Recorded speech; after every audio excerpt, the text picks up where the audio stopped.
He started it. All right, here we go. All right, well, thank you everybody for attending and the millions and millions of viewers on Zoom. Just kidding, we probably have slightly less than a million. Just under. Just under, okay. The final numbers. We're good with numbers, so just under, okay. First of all, my name's Steve Heinz. I'm president and one of the partners of Heinz and Clark. This is Aaron Clark. You might not have guessed, he's the other partner of Heinz and Clark. So we are a CPA firm based out of Plymouth, Minnesota.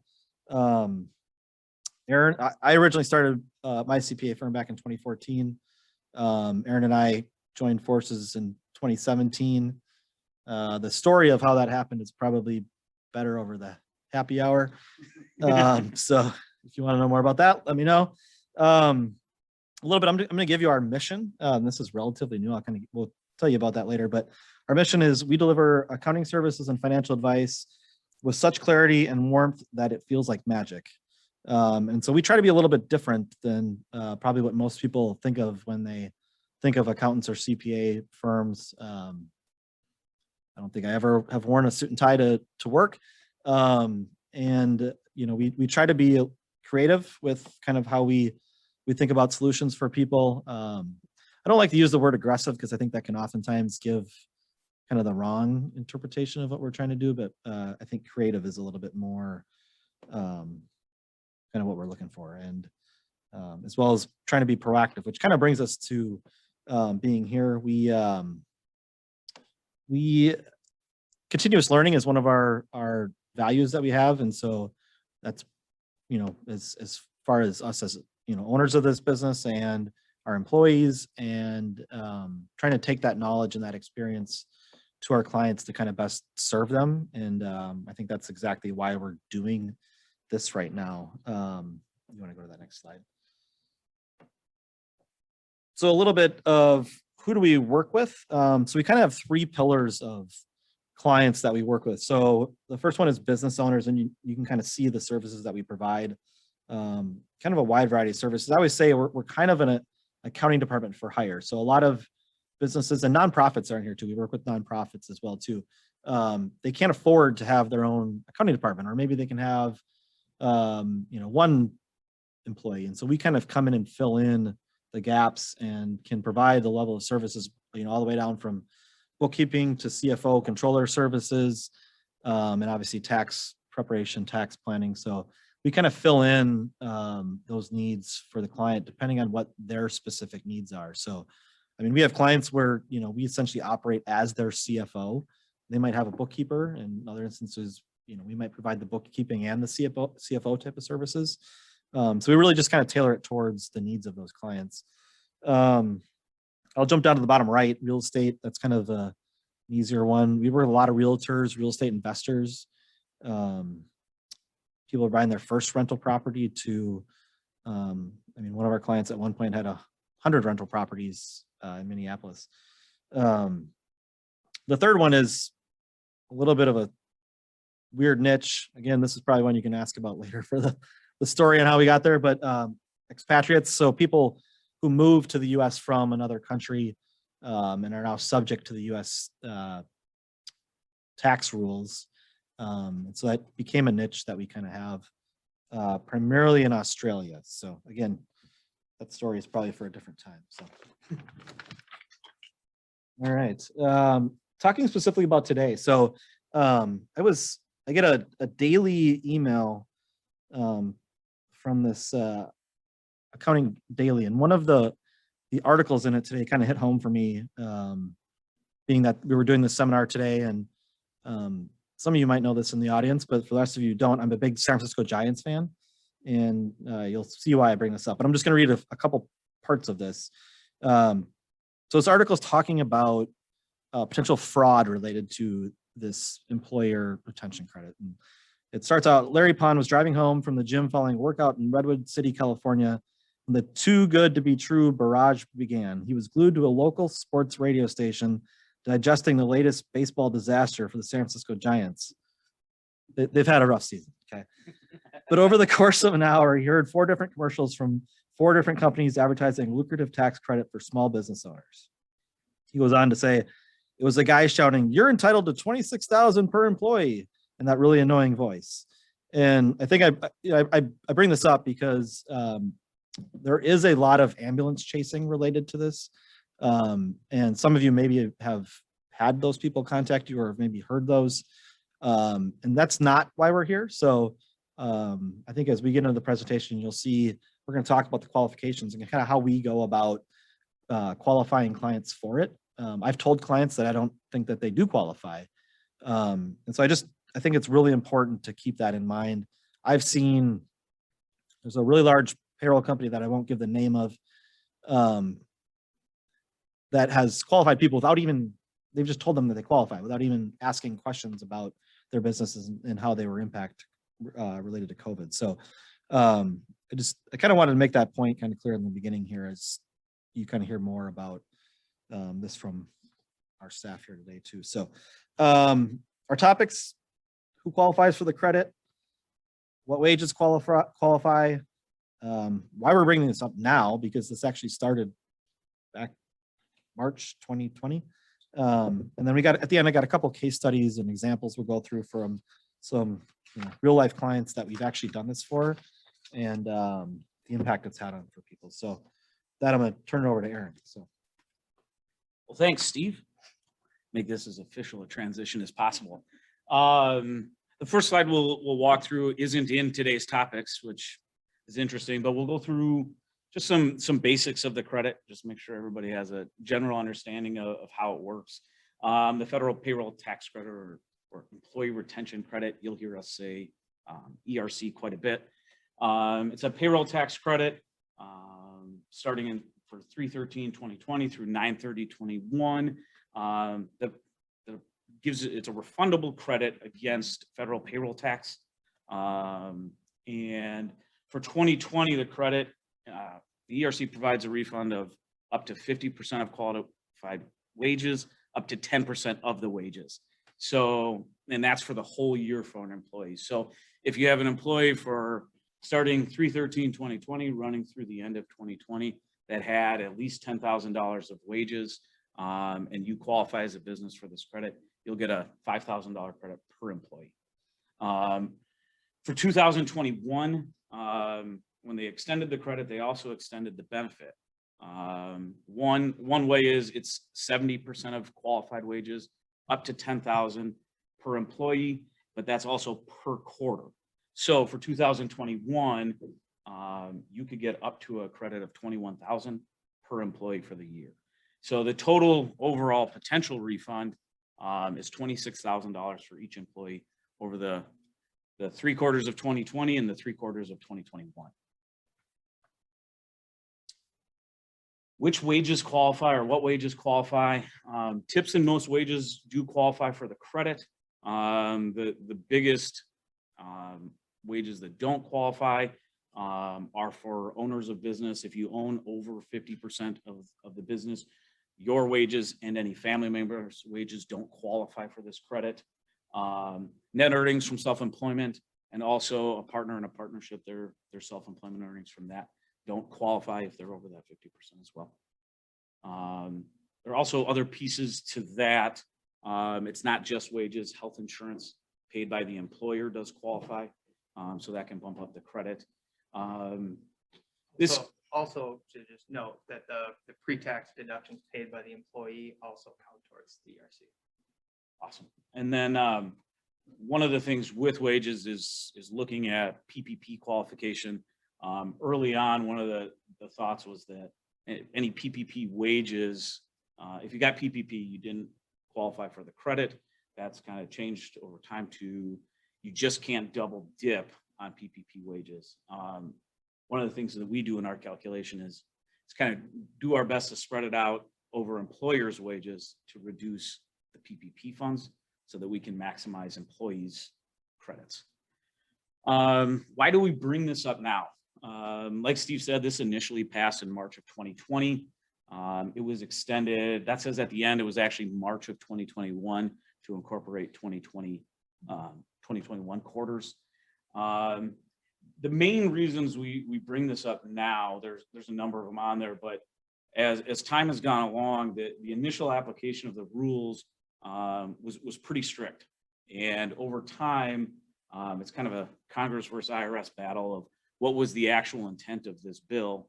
And as time goes along and we learn more and more about the intent, it's becoming obvious to us that a lot more people qualify because of some of the rules we'll walk through later on for government shutdowns and suspensions and a variety of other things that COVID impacted businesses for. One interesting thing to note with this is the IRS removed the penalty if you get audited and the credit is ultimately denied. So you do only have to pay the credit back. You won't get interest and penalties on top of that. The other reason we bring it up, we're hearing from a lot of people that their accounting firm or their CPA firm is just kind of telling them straight up, no, you don't qualify. And we've seen this credit as really too good of an opportunity to provide a benefit to our clients if they do qualify. And if we can walk through the steps to get an understanding about how COVID applied to them, we can really provide some benefit to our client if they qualify. And that's part of 5. We designed kind of a system and conversation that we have with clients to set up, how did COVID impact you? How does that relate to some government shutdowns that directly impacted your business or indirectly through other chains? Who qualifies for this credit? We'll get much more into the details. Actually, Mitch will talk a fair amount more about that, but you can qualify in 3 different ways. A drop in gross receipts. We'll have some more detail on the next one. For full or partial suspension by government order. There were 1 million of those. And so if we can tie some of the issues that companies had going through COVID to those, that's one of the main things that we're seeing now with these businesses that are thinking that they didn't qualify, but maybe actually do. And then recovery startup businesses. We don't talk a ton about that and won't in the presentation, but that's any businesses that started after February 15th of 2020 can qualify for the ERC for quarters 3 and 4 of 2021. There are some other ways that they can qualify for ERC for the other periods as well, but they automatically qualify for quarter 3 and 4 of 2021. So the easiest way and the automatic way to qualify for the ERC is a drop in gross receipts or revenue. So for 2020, this is if your revenue dropped by 50% compared to the same quarter in 2019. So if you're comparing 2020 Q2 to Q2 2019, if you drop by 50%, you qualify for the ERC. For 2021, it's a little bit easier to qualify. You just have to have a reduction in gross receipts by 20% compared to 2019. So comparing Q1 2021 to Q1 2019. And something also to note for that, for 2020, if you qualify for 1 quarter, you also qualify for the next. And in 2021, if you fail the initial test for revenue, say in Q1, you can look back and can use the comparison of Q4 of 2020 to look back at 2019, Q4 2019. It gets a little confusing and it's a lot to keep track, but there's multiple ways to qualify for this gross receipts test, but it's the automatic way that you can qualify for it. So for the suspension or government order, which is the more touch and go subject that's open to a lot of interpretation, the main part to get from this is that you need to tie a government order to some type of drop in revenue that you had. The government order to shut down essential businesses, that would qualify for you. Things that are more touch and go on it are not strict orders, but proclamations, things like that. You need to be careful on what you're considering for a drop. The safe level is you have to have a nominal effect of 10%. So if you're able to measure your employee hours, your revenue, if you're able to measure that and see a 10% reduction due to COVID, strictly to a government order, then you would also qualify for this.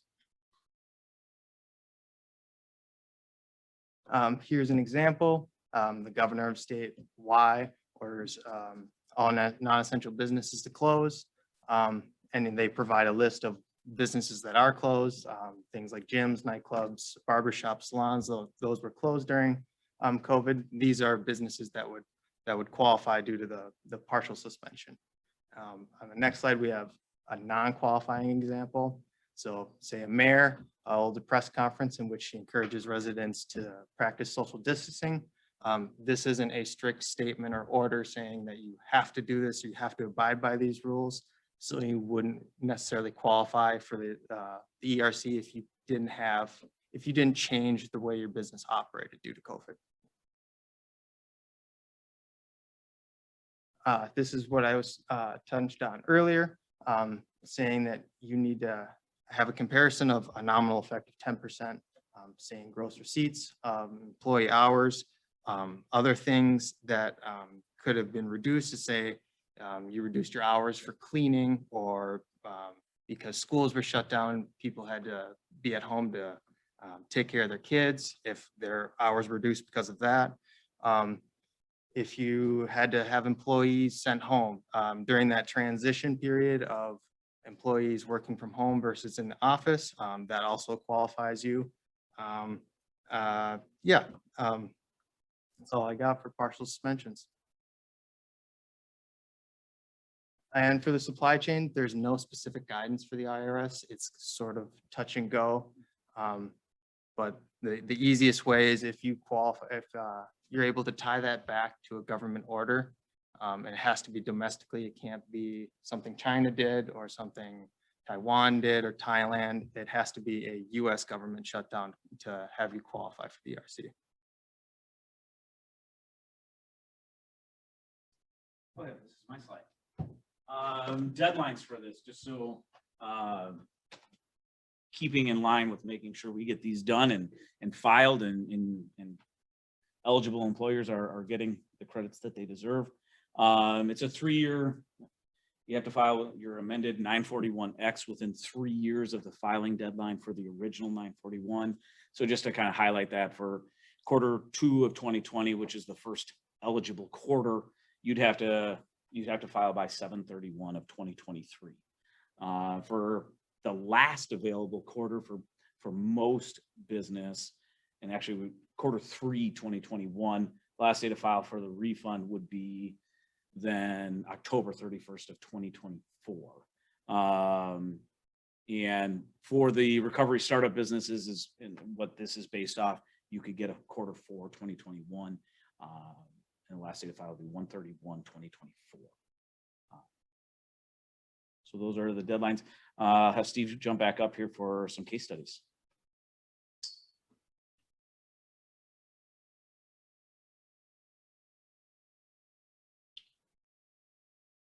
I think real quick too, before I get into this, I've had a couple of conversations with clients who had maybe their best 2 years in 2020 and 2021. And, I think it's interesting because, I think a lot of businesses were doing really well during that time. And, the way that this is written is that, you can still qualify if your operations of your business were impacted by a 10% amount, which is pretty arbitrary and also not a very large percentage to be impacted by. And so a lot of it I say is, well, how good of a year would you have had if, you didn't have some of the issues that you had? I'll give an example of one that I was just talking to yesterday. They're a bakery that their clients are, it's usually weddings and like corporate events. And so, there was a big portion of the year where that wasn't happening. And then the later half of the year, they kind of killed it and did really well. And, I brought that question up. How good of a year would you have had if you'd have done all those weddings and corporate events when they were shut down, and you could have sold more cakes to other people during that second half of the year? And so, I also don't get into the judging of whether this is something that is, ethical or any of that. I think it's one of the points that I always make is my interpretation of the intent of Congress for this is that they're trying to reward, or at the time, we're trying to incentivize business owners that retained employees. For any of you that are business owners, I'm sure there was a time in March of 2020 and maybe April of 2020 where you were kind of like, oh crap, I wonder what this is going to look at like. And, do I need all of these people that I'm employing? I mean, from a personal standpoint, I mean, it was, latter half of that March of 2020 was, that's literally our busiest time of the year. And the tax returns kind of stopped rolling in. And, it was kind of an interesting time. I remember Ethan Miller, one of our accountants, came to me, I think it was April 7th.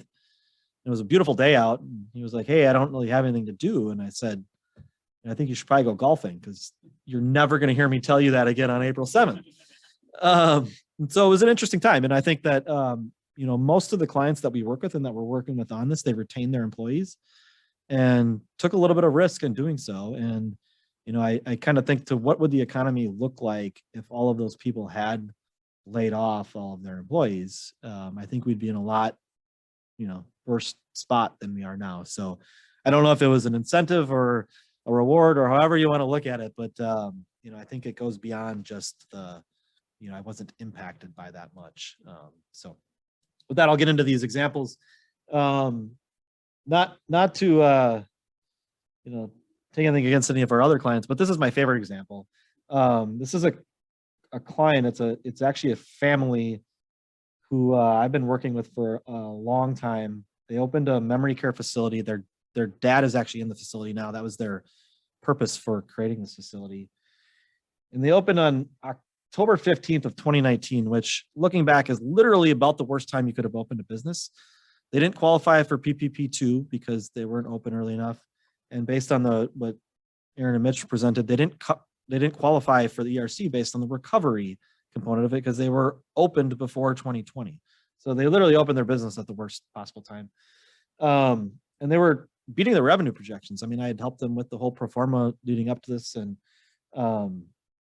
they had more people in the facility than they had planned come March. And then I think they had a case there, one of the earlier ones in some of those nursing home facilities, and they literally had to shut their doors for several months while they were not even half full yet. So they were growing and literally had to close their doors for 4, 5, 6 months. Couldn't let anybody move anybody in.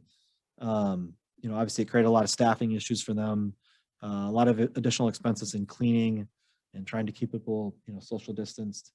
And this subcontract work actually went on for a number of years for them. I mean, they still have some issues with it now where they had such a hard time keeping employees that they had to subcontract at about 3 times the rate of what they were paying their actual employees.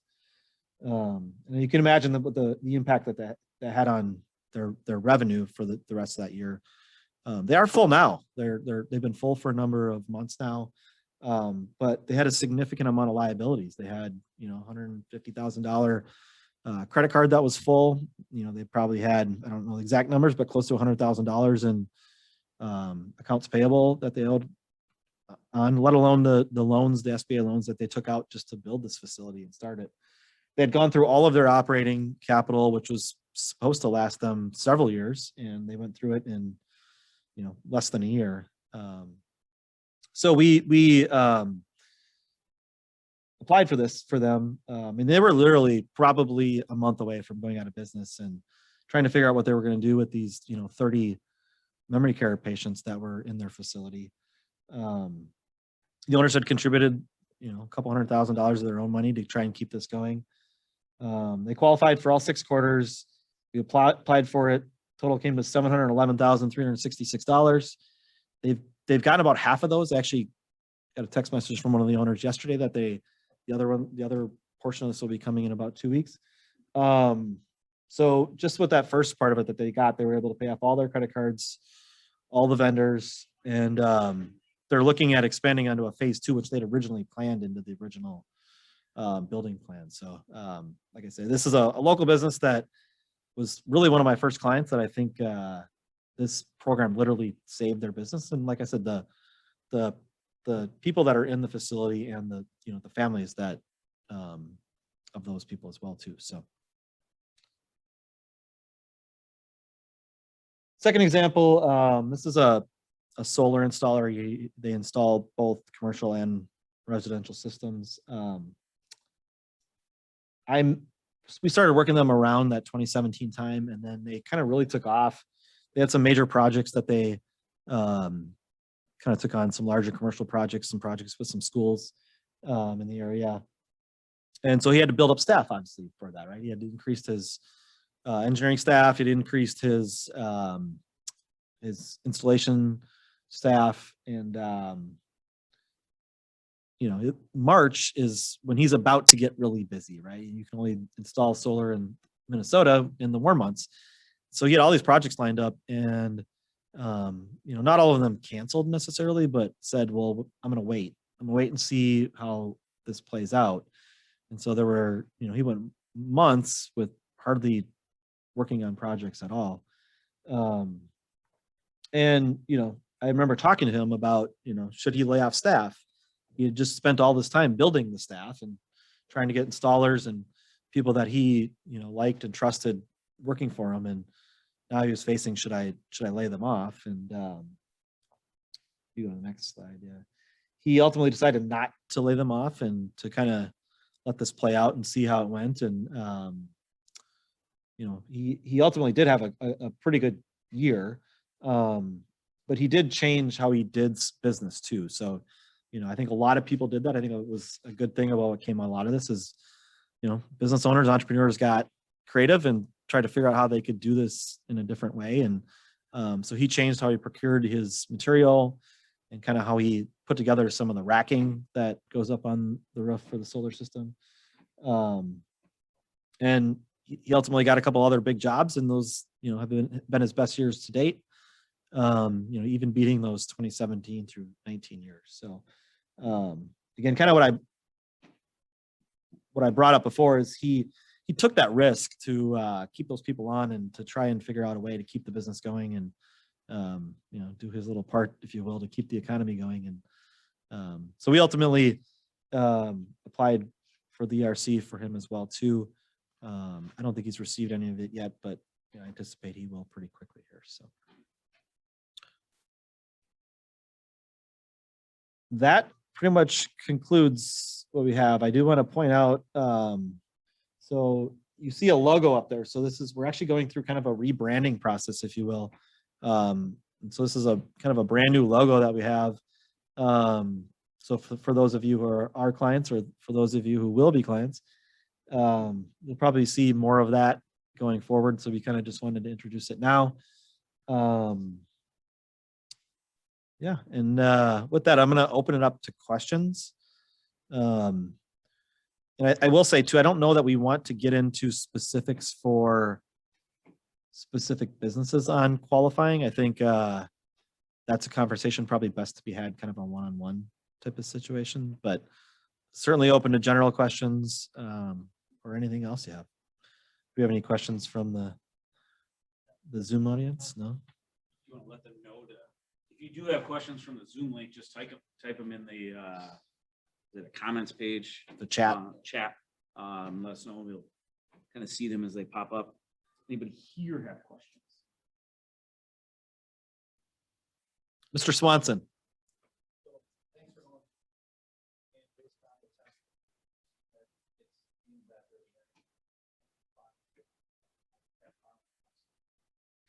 Yeah, that's a good question. So I'll kind of walk through our whole process, if you will. Not that it's going to be a whole lot longer answer, but I mean, we're essentially looking at all of the payroll data. We need the payroll data by employee, by quarter for each year, because essentially that's how you file for it. We also need to look at if you received PPP money, either, you know, first and or second, because as Brandon or Aaron mentioned, you can't double dip. So we need to kind of play that against, okay, what wages qualify for PPP that maybe don't qualify for ERC, like owners who own 50% or more, right? They would qualify. So we try to use those wages against the PPP first, and then we kind of walk down each quarter, you know, what's remaining of the PPP that needs to be used before we can start going through it. So it also depends on, you know, when you got the PPP, how long of a forgiveness period that you had. So yeah, so we look at it on a quarterly basis, and then we amend your 941, your quarterly payroll tax filing for each quarter that you qualify for and or receive a credit. That form's relatively, there's not many numbers on it. It's the complexity is getting to what those calculations are.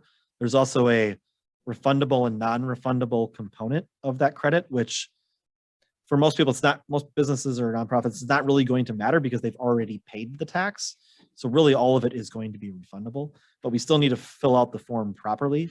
I think, one of the things we feel like the IRS is more apt to audit whether the form has been filled out properly or not, versus does someone qualify or not. So from there, then I sign off on the 941 as the preparer. The owner or whoever responsible person for that business is signs off the 941. We mail it in. What we're seeing now is it's taking about 2 months, maybe 3 months to get the credit.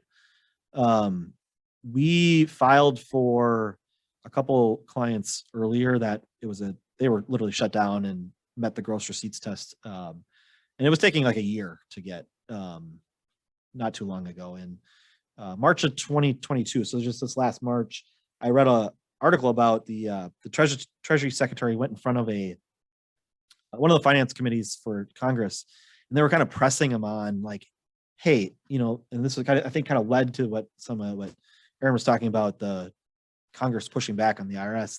They're like, hey, this was meant to be more immediate relief for these owners. And if it's taking 12 months for you to process it, it's not immediate, right? And that was where that article was a lot of questioning. I mean, it was all like, well, they weren't being mean or anything, but I mean, it was a lot of questioning the IRS on, I think that's kind of where this division, if you will, started between Congress and the IRS and where this kind of started to open up. But so from there, it's probably 2 to 3 months at the most. You get a check.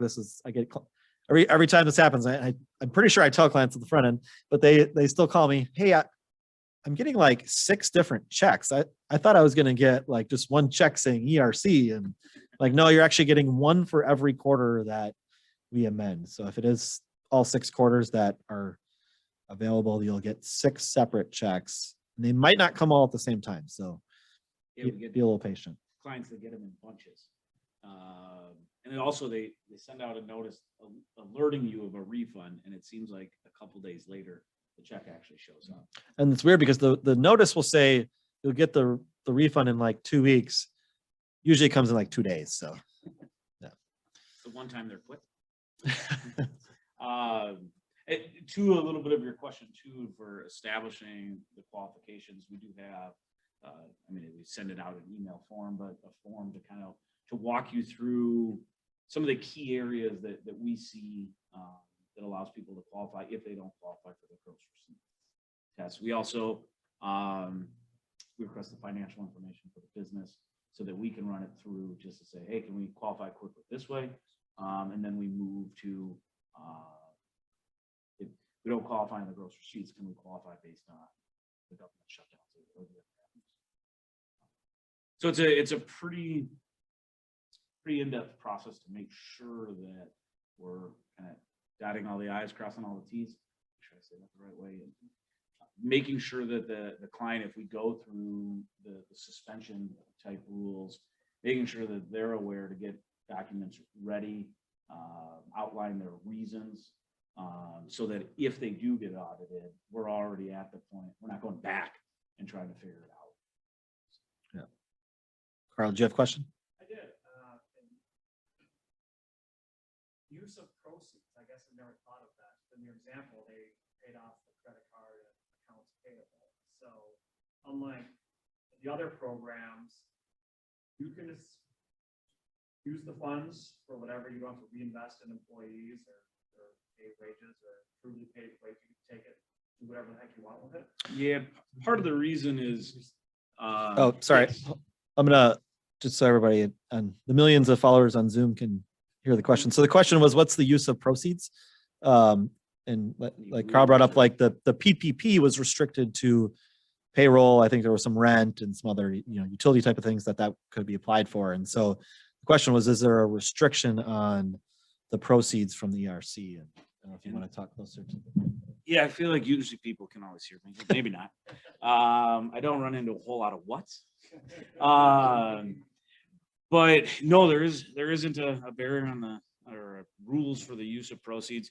One of the big differences is it is actually technically taxable income. So when you get the funds, you do have to reduce expenses by the amount of refund that you are receiving. So that's the key difference between PPP. You can get it forgiven. And that was specifically based on those rules, but ERC is literally a refund of what you've paid as an expense, and no qualifications. Yeah, and this is really a refund. So you could have applied for this, at the time you originally filed the 941, and you would have just gotten a credit off of the tax that you were paying on that quarterly payroll. So being a credit is different than kind of the special program that the PPP was. And really this credit has been around for quite a while. It was never used for this purpose. The purpose has been more for employers who hire like disadvantaged workers. So, and we've never had a client use it, so it's just not very common, especially with the clients that we work with. But I think that the example I give is like if you have a program in place to hire like ex-convicts, right? So this credit is available. It's been available for, I don't know, 20 years or something like that. And so interestingly, Congress just kind of took that credit and expanded it and changed it to, meet the funding that they were trying to get for the COVID relief. So It's also used a lot for like the disaster area funds, when they do those pieces.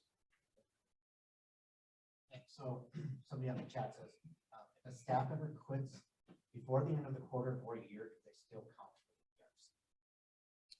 for the ERC? yeah. You're gonna read that so that So the question was, if someone quits before the end of a quarter, do they still qualify for the ERC? So yes, so it's whatever you paid that employee in that quarter. So, and remember, there's a $10,000 cap. 2020, that $10,000 cap is for the full year. For 2021, it's per quarter. So, it's the same thing as if you had a part-time employee and you only paid them $2,000 per employee. Those $2,000 in wages are still eligible, just up to that either 50% or 70% cap, depending on what year it is. And again, I think I'm kind of assuming the question is probably related to like the PPP, where the PPP, the number of employees that you had at the beginning and at the end was a key to receiving that. And so I'm guessing that's kind of where this question came up. But again, yeah, there's no requirement that those people stuck around, which I think is really beneficial because, I'll give you the example of that memory care facility. They had a lot of employees who showed up for work for 1 day and left, or 2 days and left. And I know a lot of businesses have had that same issue. So, essentially, businesses aren't quote unquote penalized for someone who, didn't work the full quarter or, quit early, something. Yeah, and it speaks a little bit to the difference of the PPP and the ERC. The PPP is if you're going to get a loan, you've got to keep people, and that's why you're going to get this loan, so that you do keep people. For the ERC, kind of what we've talked about is this being a thank you or reward, or for keeping people on and saying, hey, if you had employees and you didn't let them go, this credit is related to that. So kind of, it seems like the same avenue of what they're doing there, but it's slightly different. One's a reward and one's a, you better keep these people if you're going to get a loan for it. Okay, so probably the $1 million question. How do you charge for ERC work? Is it a percentage of the total credit or based on your hourly rates? Oh, that's a good question. So most companies that you see or hear of doing this are going to charge a percentage. And I've heard 15, 20, 25, maybe even 30%. And Aaron and I have talked about this, and I don't know, we just kind of feel like that's wrong. Like that's just kind of like, oh, here, I'll take my cut of this. It doesn't seem like we should be working on a commission like that. And in the CPA world, there's times where that's actually even like illegal. And And so the way we looked at it was more on how much time, effort, knowledge does it take to do this? And we kind of determined that it's really based on the number of kind of employees that you have or on a per employee basis. So we charge, between typically most clients, it's going to be between $150 to $200 per employee per quarter. And that difference depends on the complexity and kind of also how we get the data. I mean, if we get a nice Excel spreadsheet with everything by quarter, that's a little bit cheaper than if we get a PDF where we need to have someone key all of that information in. We've had both. Also the complexity of the calculation with the PPP and owners and those types of things can add to it as well too.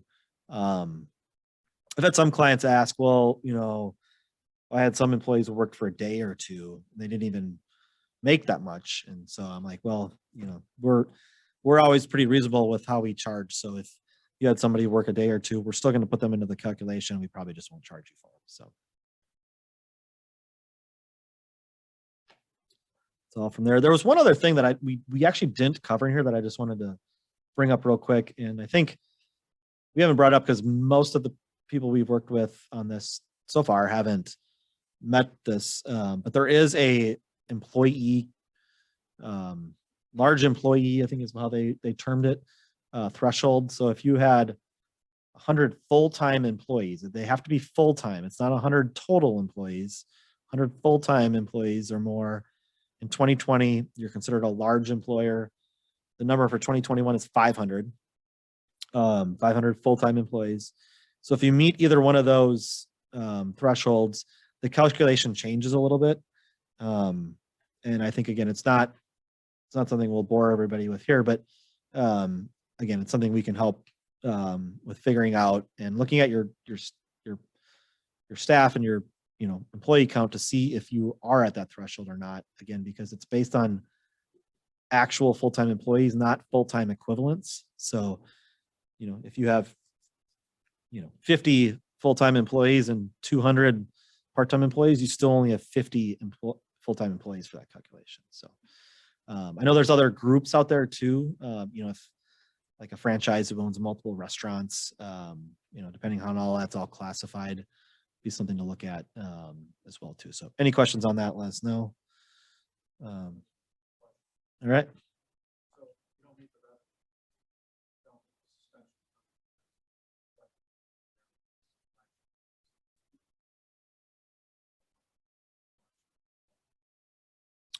Yeah. So, supply chain issues were, oh, sorry. The question was, if you don't meet the gross receipts test, the drop in revenue or gross receipts, and you don't meet the suspension test, how do you look at kind of the supply chain qualification? And, I think there's a lot of businesses that had issues with supply chain, especially if they're in any sort of manufacturing or, selling of products or renting of products.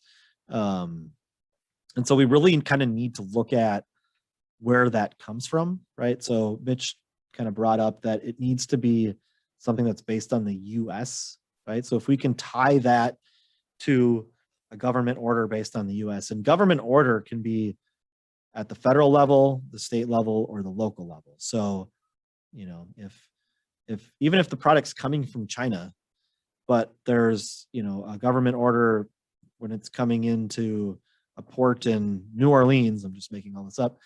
And New Orleans had some government order that was delaying this, or was causing the delays based on, the number of ships that they had or people that they had to work. You could still tie that to a government order based in the US. So it's going to be kind of on a case by case basis that it would need to be looked at to see, where is that coming from? Who's the supplier? Where are they based? Where was it shipped to?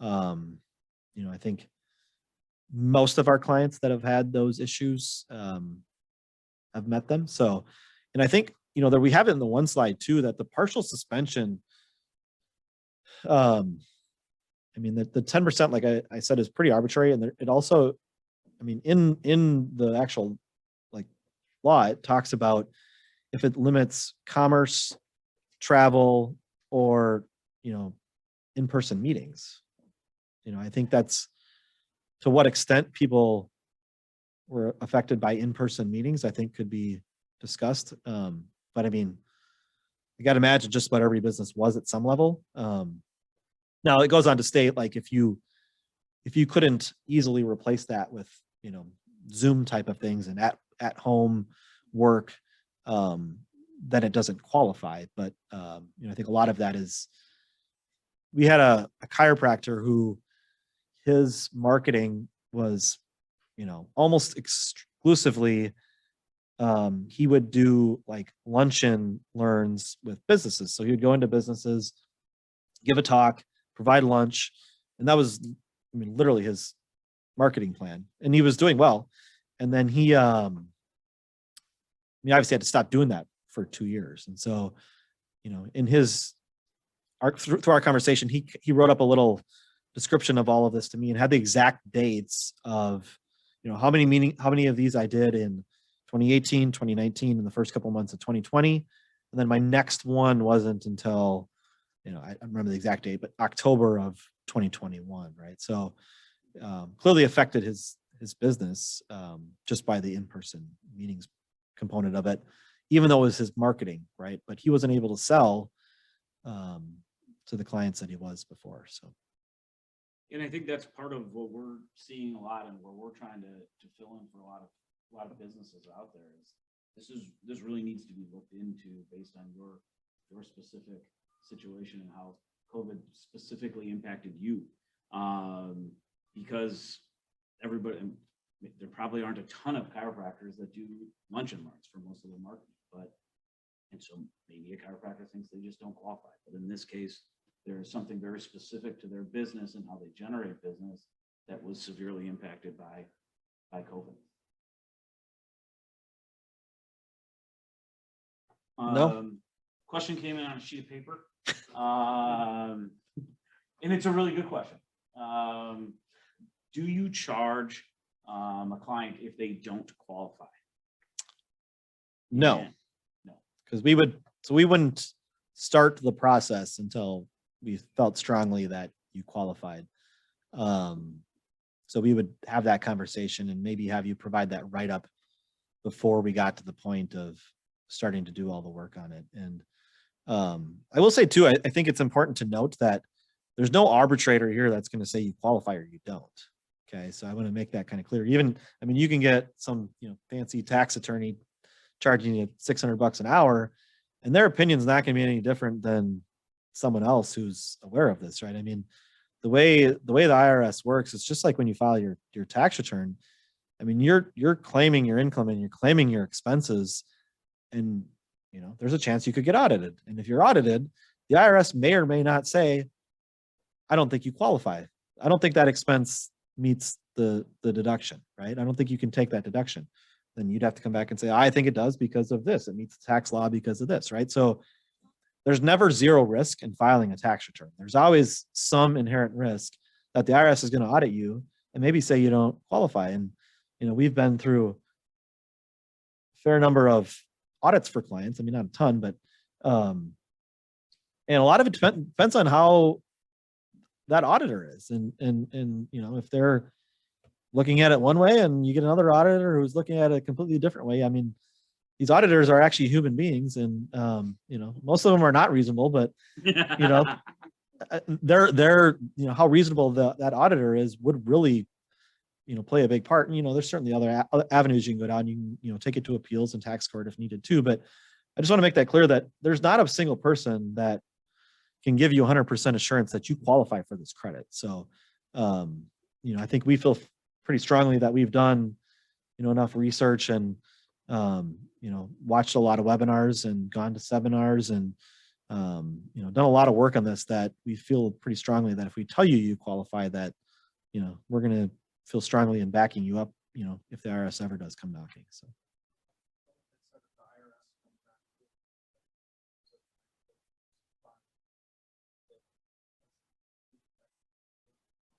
yeah, and I think that's why we do the work on the front end to qualify people, right? We're not just like, hey, let's file one for you, let's file one for you. And that's what some of these firms are doing, right? That are saying, hey, you're eligible up to $26,000 per employee. Well, maybe not, you know?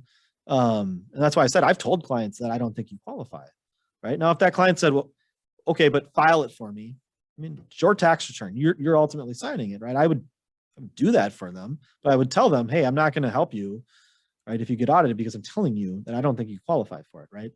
But if we feel strongly that you qualify, then, I mean, really, if you're audited, all of the information that we already have, and that's what I'm saying, because we do all the due diligence on the front end, all of that information is what we turn over to that auditor. And then from there, you know, it could be a discussion, and, or we might have to go back and get more details on some of it, right? So, you know, one of the clients that did have supply chain issues, we kind of went through it all. And, you know, I said, okay, well, don't, and you're right up to me, don't give me every single specific, but know that if you are audited, you might have to go back to that piece of equipment and go pull all of that information that we just talked about, right? So just be prepared to go get it if needed. But the odds of you needing it are pretty low. So I don't need it right now. Just know that you might need it in the future. So I think that's kind of how we handle that process. So again, doing the due diligence on the front end, I think is more important than trying to, you know, state your case on the back end. Yeah, and so they anticipated not being as big a fight because we've already evaluated the situation and would already have our argument in place.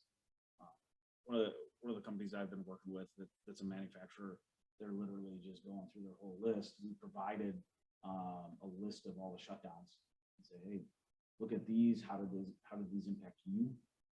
Put that list together, and then we'll meet and walk right through them all. And Mitch has put together a list, however you want to, searched up for the young kids these days. Searched up. They don't say Google. It's they don't, like we say Googled. Yeah, they say searched it up. Do they not use Google? They probably use Google to search it up. Yeah. I learned this from my 11-year-old kid. So Mitch has that list. So that's kind of what we kind of refer back to and to help kind of drive that conversation as well too. So that we're not, you know, trying to, again, we're trying to have all of our ducks in there on the front end. So.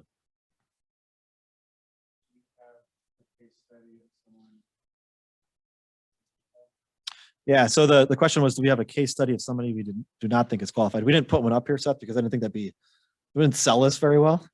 But yeah, so the one example I'll give is it's an online marketing company. The owner has several employees spread across the US. And all of their clients were not impacted really by COVID. I mean, if you look at her operations from like a month to month over the last 48 months, I mean, it's almost exact same. I don't think she's added or, you know, reduced clients even. Like it's literally like the same. And, you know, being the fact that her employees were already spread over the country, that was how they were operating anyways. I was like, yeah, I don't think you qualify. She's like, yeah, it doesn't surprise me, you know, so. And a lot of those, like that happened basically via email. So a lot of those people that don't qualify, it's pretty obvious right out the gate of, we're not even, it's just so obvious based on how you operate that you're not going to qualify. But there's so many businesses that it is obvious that they do or don't qualify. And it's really taking the time to look through how they were impacted to make sure. It's almost like we're sitting here saying, let's make sure you don't qualify. I mean, at $26,000 an employee, we laugh in the office when somebody comes to us and says, my accountant told us I don't even qualify. How long was the conversation? 5 minutes. How are you not at least asking questions for your client? How are you not understanding more? I had a new client I was talking to yesterday on the phone.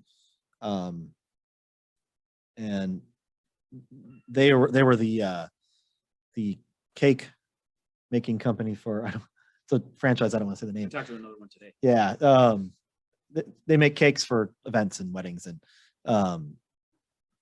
he said that he had two friends, one in South Dakota that has the same franchise, and a restaurant owner in Minneapolis. and both of their accountants said that they don't qualify. I don't know how the hell a restaurant owner in Minneapolis wouldn't qualify. I mean, they were literally shut down for longer than, even restaurants out here were. And then it was partial, right, that they were open. And we have one restaurant, not in Minneapolis, that they were set up to do takeout, and I mean, they did kill it. But still, their indoor was shut down, right? So, I mean, a restaurant's a pretty automatic to me. So again, I wouldn't just say, oh, yeah, let's file it, right? I mean, still, I would want to have a conversation with them, but the fact that the person told them right away, yeah, I don't think you qualify, just was kind of blew my mind, especially with, the potential of how large the credit could be, especially in a restaurant, which, payroll is a huge expense for them, right? So, Chad, did you have a question? Yeah, so there's been a lot of M&A activity going on in the last. And so I presume in those situations, you're not gonna meet the 10%. So you're looking to look at this, that's been impacted industry based on any of those orders on the list that. Yeah. So I think it's going to be more based on how was that business impacted on it. I think it would have, if it was a stock purchase, right, then you'd be able to go back and compare the gross receipts. But in an asset purchase, I think, I don't think you'd be able to qualify for that. Maybe, I don't know. I haven't looked in that on the startup Maybe on the option, but startup end. yeah, but I think it's going to come down to more specifically, was that business in that industry, how is that impacted? So, and one thing on the M&A that's actually come up, it's kind of strange because it's come up to me twice now. One was this morning. I had a client who purchased a couple businesses up in northern Minnesota, and he bought the stock of the company. So the company's still going. One's a C Corp, one's an S Corp. Company's just still going as it was. Well, this is a payroll credit on your 941. So it gets paid out to that business, right? So that corporation is getting the refund. So new owner buys it, but it qualifies.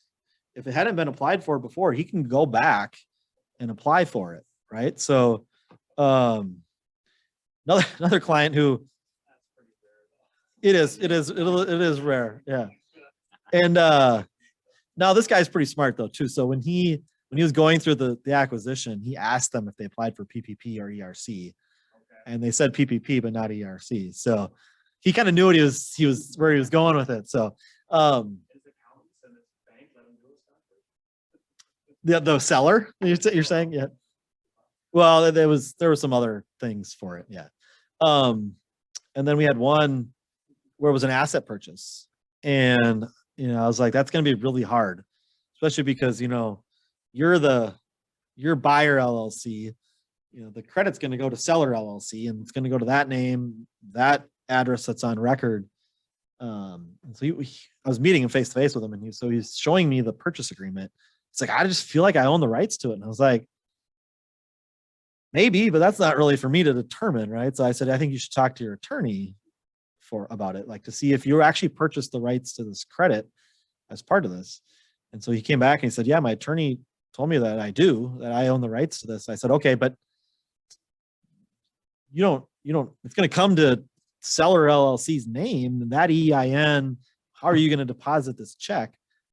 So he went back to the buyer or the seller and bought the rights to the name and the federal ID for $1. So It's a good deal based on the credit he's about to get. yeah. So I think the seller didn't understand what was happening there. Yeah. So a couple things with mergers and acquisitions too that I think gets a little unique. But again, I think it depends on the case by case. Even with this one, I mean, again, it was the attorney making the opinion on that purchase. But if the attorney had come back and said, no, I don't think you did buy the rights to this, and literally, I think the way it was written was like all credits, all deduct, like it was pretty specific on what they were buying. And so it was kind of interesting. Most purchase agreements I've seen probably wouldn't fly. So. So One more, if you were forced to close for 4 weeks in 2020, do you just qualify for that quarter? That included the 4 weeks or for all quarters for 2020? I think Mitch went into a little bit about the differences of qualifying year. Yeah, so based on a complete shutdown or suspension, right? Was it that quarter and the next quarter? Is that right? Yes, for 2020, it's if you qualify for one quarter, you automatically qualify for the second. Yep. So if you were shut down, what if you were shut down for a partial quarter? You would definitely qualify for those wages in that quarter. You'd have to look at specifically the government order. If the government order was still in process, then you would probably qualify for the entire quarter and then qualify automatically.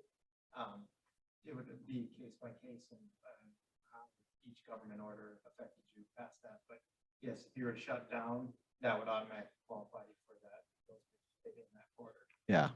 I think depending on the business and how you look at it, we'd look at how else, is there a way you qualify for the additional quarters that weren't a full government shutdown? Maybe there was still a partial shutdown.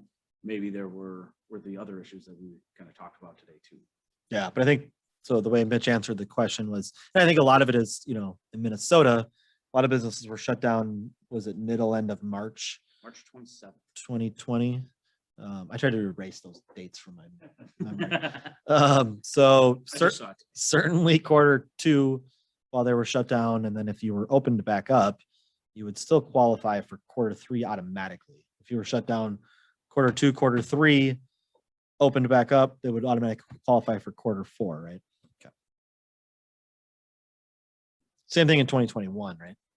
2021 is a little bit different. You're allowed to look back in the comparison. Oh, right. You didn't right. qualify for comparison of Q1 2021 versus Q1 2019. You're able to look back, so you would look back at Q4 2020 versus Q4 2019 and see if there was a 20% reduction.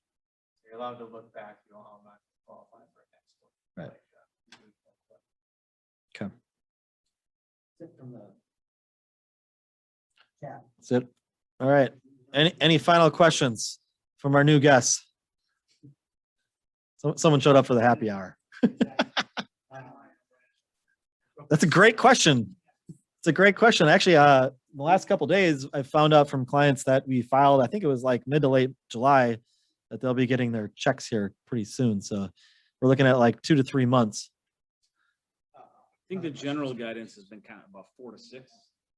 The But- window seems to be shortening. Yeah. So now it's the IRS, so no promises made. That's the typical timeline we're seeing. I Yeah, but they're just wrong. think we have another question on the So chat. question says, you may have already answered this. What if you were set with max occupancy restrictions upon reopening? So if you were set, if you were limited to occupancy that was lower than what the actual building was, I mean, that would certainly argue that that reduces your operations. And so, you know, if, as long as it was that 10% arbitrary number, you know, I would certainly think that you qualify. So, I mean, that's gonna alone is gonna make a lot of businesses qualified. And I think that's an important one where I think a lot of the local restrictions or orders can come in, right? Because, you know, different cities, Minneapolis, I know, was one of them, at times had different restrictions than, you know, the state or the county. And so, again, it depends on case by case where you're located, and the specific time frame, how much it was limited by.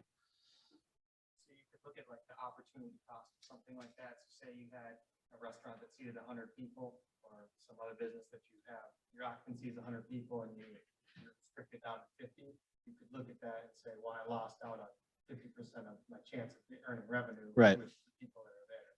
Yep. So if you restricted to indoor dining or the amount of people inside, that's how you would look at that and calculate it based on how you qualify for the ERC. Okay, I think that's it. Our contact information's on here.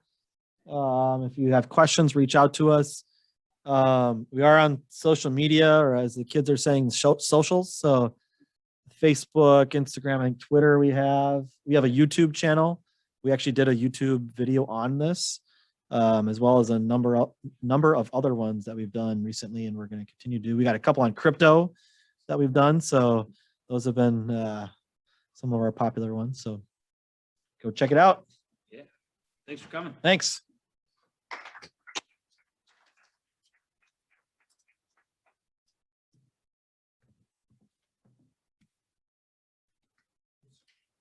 Move over here on this side for happy hour. 'cause we are catching up.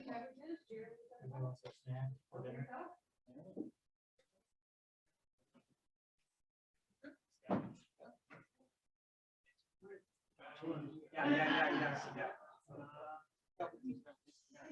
Yeah.